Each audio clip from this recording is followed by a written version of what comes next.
The warrior no army could stop. What if I told you? One man defeated armies that outnumbered him, shattered kingdoms that had stood for centuries, and built the largest contiguous empire in human history, all starting with nothing. Kings feared his name. Generals desperately searched for ways to stop him. Entire cities surrendered before his army even reached their gates. To some, he was history's greatest military genius. To others, he was history's most terrifying conqueror. But here's the question almost no one asks. How did a starving, abandoned boy become the warrior who changed the course of history forever? The answer isn't just extraordinary. It's one of the greatest survival stories ever recorded. This is the true story of Genghis Khan, the warrior no army could stop. For more than 800 years, historians have asked the same question.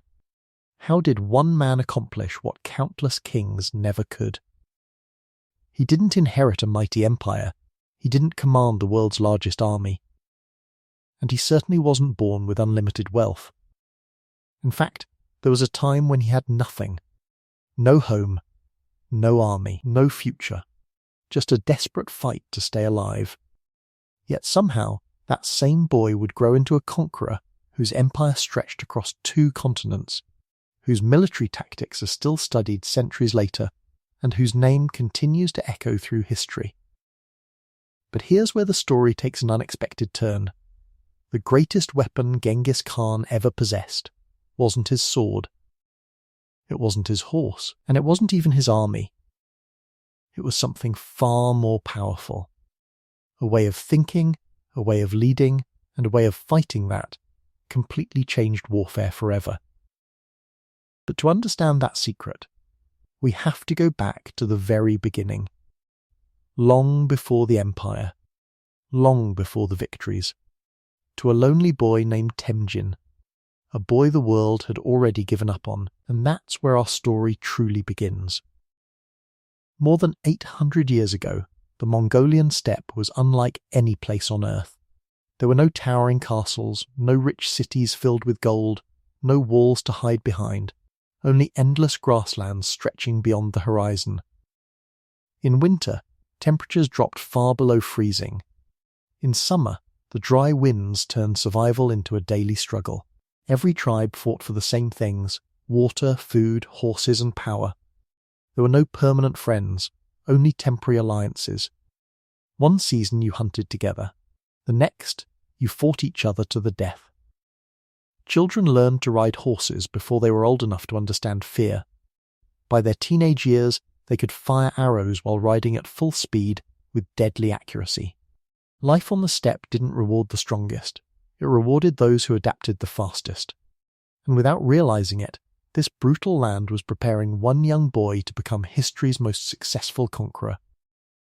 Around the year 1162, a child named Temüjin was born into the Borjigin clan. His father, Yesügei, was a respected tribal chief. It wasn't a life of luxury, but it offered something far more valuable: protection. For a while, Temüjin's future seemed secure. Then fate intervened. While returning from a journey, Yesügei accepted food from members of the rival Tatar tribe. According to historical sources, they secretly poisoned him.